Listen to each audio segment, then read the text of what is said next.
तो hello everyone, मैं हूँ ईशांत यादव। आप देख रहे हैं एसएसबी प्लस। तो आप लोगों को पता है हम डेली करंट अफेयर्स की वीडियो लाते हैं, तो आज भी वही लाए हैं।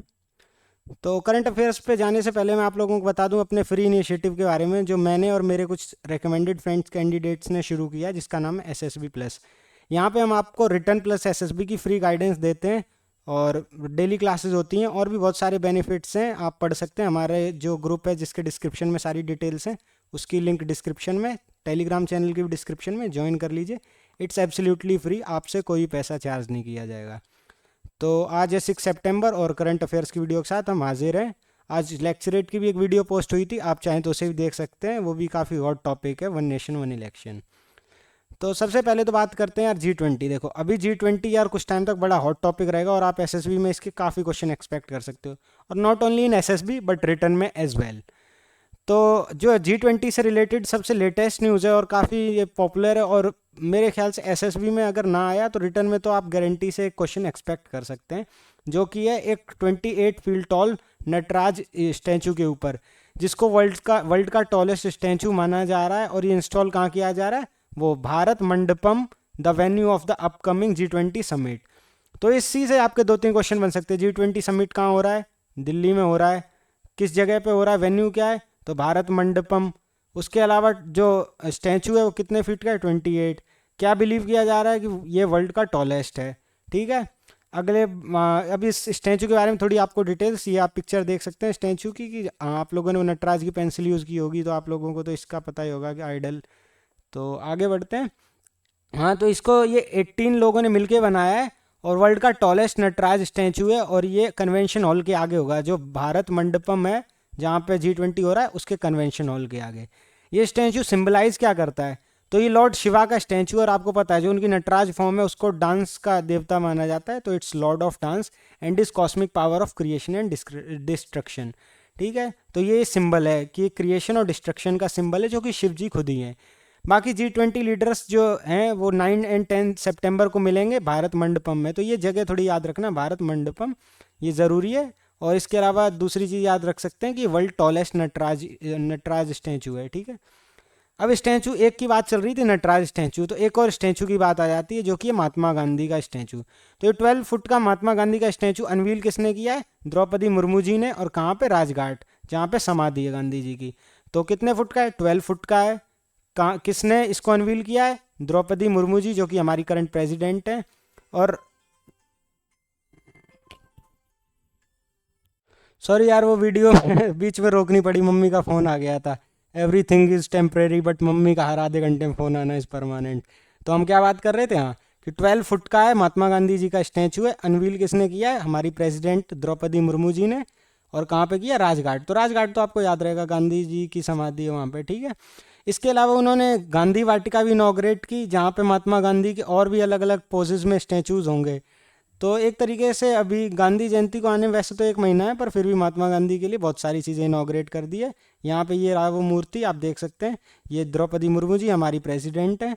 और ये जो इवेंट था जहाँ पे इन्होंने अनवील किया ये स्टैचू, वहाँ पे इन्होंने ये कहा कि जो महात्मा गांधी वो हमारे वर्ल्ड के लिए एक बहुत इनवैल्यूएबल गिफ्ट थे, और उनके वैल्यूज़ और आइडियाज़ जो हैं हमें हम लोगों को सभी को फॉलो करने चाहिए, क्योंकि एक नई डायरेक्शन दिखाते हैं इस वर्ल्ड को।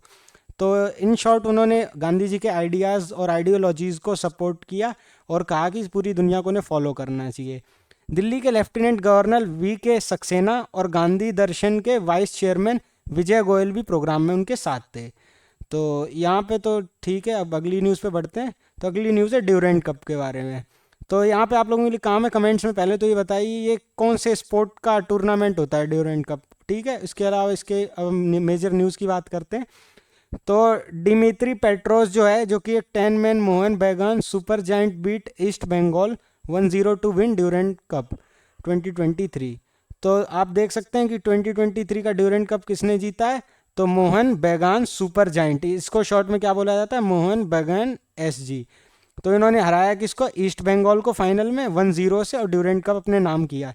ये कहाँ पे हुआ था फाइनल? तो salt lake stadium, Kolkata. Sunday को हुआ है, संडे यानी कि जिस दिन आपका इंडिया का पेपर था। आगे बात करते हैं कि ये जो विक्ट्री है, इसके बाद मोहन बगान SG यानी मोहन बगान सुपर जायंट जो है, वो फर्स्ट टीम बन गई है ड्यूरेंट कप की हिस्ट्री में टू विन 17 टाइटल। जो 16 टाइटल्स हैं वो ईस्ट बंगाल के पास हैं और वो सेकंड मोस्ट सक्सेसफुल टीम है इस ड्यूरेंट कप टूर्नामेंट की।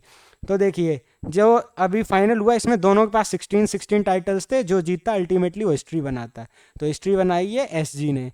ड्यूरेंट कप 2023 शुरू हुआ था 3 अगस्त को। टूर्नामेंट का 132 एडिशन था। 24 टीम्स थी। पिछली साल 20 थी, इस साल 24 थी, यानी कि +4 का हमें देखने को मिला एडिशन। ये एक कम्प्लीटली कविटेड टाइटल था, यानी कि एक ही टाइटल है उसके लिए ये टीमें लड़ी थी 24 और 132 इसका एडिशन था।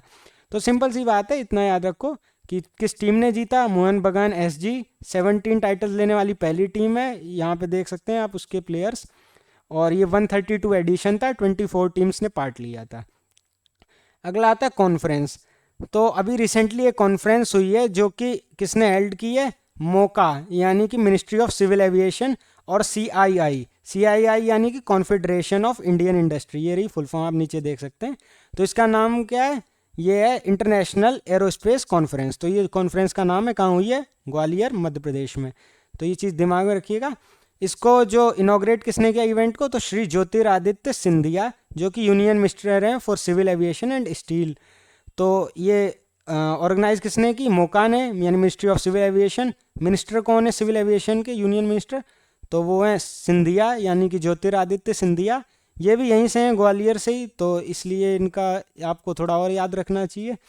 बाकी ये जो है ऑर्गेनाइज करने में और दूसरी हेल्प किसने ली की थी, तो ये सीआईआई, जो कि हमने फर्स्ट पॉइंट में कवर कर लिया, MoCA ministry of civil aviation and CII. आगे बढ़ते हैं, लास्ट में जो पॉइंट है वो है the international aerospace conference is a G20 initiative. तो यानी कि ये पार्ट है जो G20 इनिशिएटिव में अलग अलग वो मीटिंग्स वगैरह हो रही हैं, अलग अलग इवेंट्स हो रहे हैं, उसका पार्ट है। और ये एरोस्पेस सेक्टर को प्रमोट करने के लिए G20 और B20 में। बाकी ये जो अलग चीज़ों पे और फोकस करता है वो है ग्लोबल वैल्यू चेन और ग्लोबल ट्रेड और इन्वेस्टमेंट इन एविएशन सेक्टर। ठीक है, तो आपको मेन चीज़ याद रखनी है कि कॉन्फ्रेंस का नाम क्या है, इंटरनेशनल एरोस्पेस कॉन्फ्रेंस। किसने इनॉग्रेट की, union minister of civil aviation. अब सिविल एविएशन के मिनिस्टर ने की है, तो यानी कि सिविल एविएशन की मिनिस्ट्री नहीं तो शुरू की होगी, यानी कि ऑर्गेनाइज की होगी। और इसमें हेल्प किसने की, सीआईआई यानी कॉन्फेडरेशन ऑफ इंडियन इंडस्ट्री। अब कॉन्फ्रेंस है तो कॉन्फ्रेंस से वर्ड आता है कॉन्फेडरेशन, तो इससे याद रखिए कॉन्फेडरेशन ऑफ इंडियन इंडस्ट्री। और ये G20 का पार्ट था, और किसको प्रमोट करने के लिए, एरोस्पेस सेक्टर को। अगला आता है एक फेस्टिवल। तो ये फेस्टिवल जो है एक 3 day long festival Kathmandu Kalinga literary festival नाम से शुरू हो रखा है। और ये जो इवेंट है ललितपुर में कंक्लूड होगा। ये जो फेस्टिवल इनॉग्रेट किया नेपाल के मिनिस्टर जो कि फॉरेन अफेयर्स के एनपी साउथ। तो नेपाल के फॉरेन मिनिस्टर के अफेयर्स कौन है, एनपी साउथ। और इंडिया के कौन है, एस जयशंकर। याद रखिएगा ये चीज़, ठीक है। क्योंकि काफ़ी लोगों को यार पता नहीं होता है, और एस जयशंकर तो यार हमेशा इस टाइम पे तो इंडिया के भाई वो हैं, एक तरीके से आप लायन बोल सकते हैं, तो उनका नाम तो ज़रूर आप लोगों को पता होना चाहिए। और ये प्लेटफॉर्म प्रोवाइड करता है साउथ एशिया को अपने लिटरेरी और कल्चरल एक्टिविटीज़ को प्रमोट करने का रीजन में। ये जो गैदरिंग है इसमें काफ़ी सारे आर्टिस्ट इंडिया से आए, नेपाल से आए, भूटान से और श्रीलंका से, और वहाँ पे अपने साउथ एशियन लिटरेचर और आर्ट का उन्होंने प्रदर्शन किया।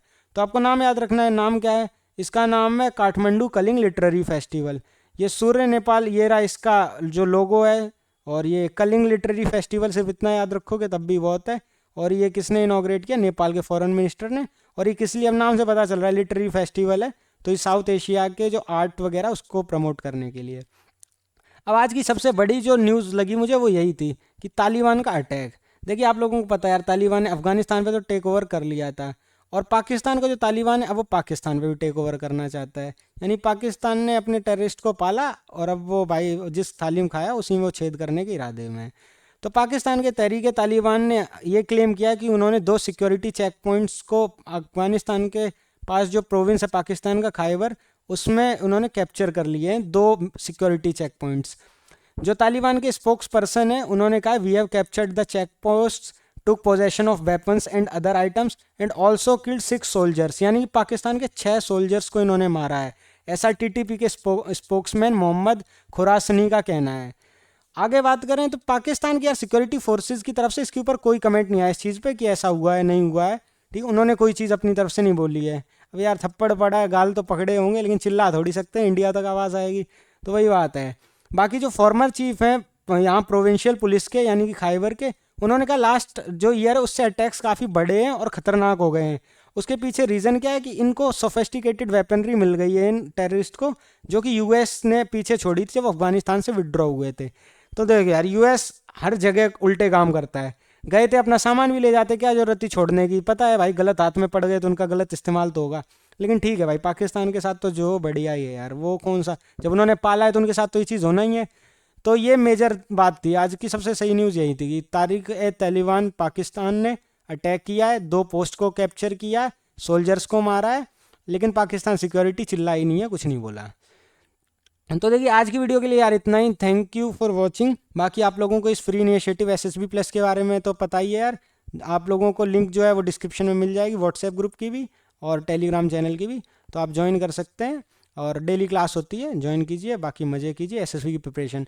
और जो मैंने कहा कमेंट्स में बताना ड्यूरेंट कप जो है वो किस स्पोर्ट के लिए होता है, और ये बताना फॉरेन मिनिस्टर इंडिया के कौन है। अच्छा एक और चीज़ आप बता देना मुझे यहाँ से रिलेटेड, कि ये जो पाकिस्तान का प्रोविंस है खैबर, इसकी कैपिटल क्या है, ये मुझे बता देना। चलो इतना बहुत है आज की वीडियो के लिए, इतना ही।